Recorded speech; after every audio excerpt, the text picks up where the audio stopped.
Hi, I'm Nancy Halpern, and behind me, over there, are pictures of my parents and grandparents. Now, I'm going to bet your family is a lot like my family in terms of giving me some very good advice, especially unasked for advice.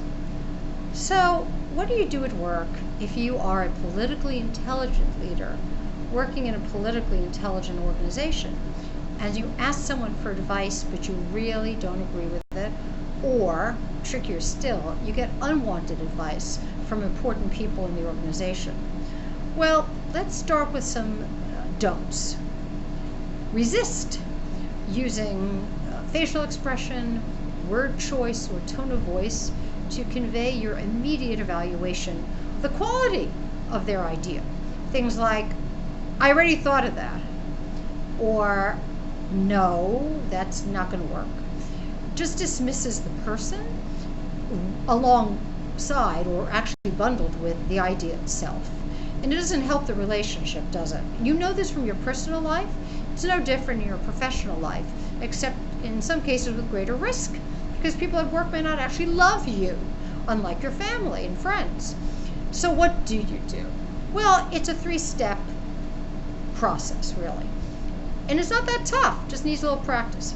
The first thing is to honor the place from where the idea came, meaning an intention to help you. So thank them for it.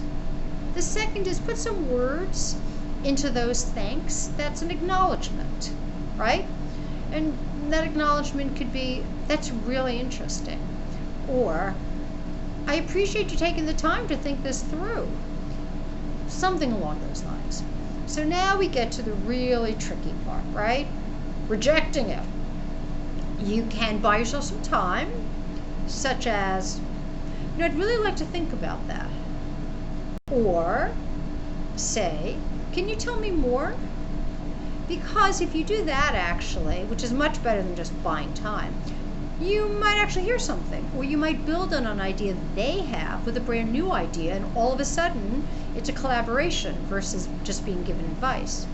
If you really need to get rid of it, then I would suggest a little bit of truth telling here, such as, I'm already working on 1, 2, 3, so I'm going to have to table this one for a while because I'm running those experiments and I want to see how those work. Or, I think given my tight budget, I won't be able to implement this right away, but I'd really like to think about it and talk to you about it again when things loosen up a bit. In other words, what you're doing then is you're building a bridge to deepen and forward the relationship. So just remember, you don't want to reject the idea and end up rejecting the person.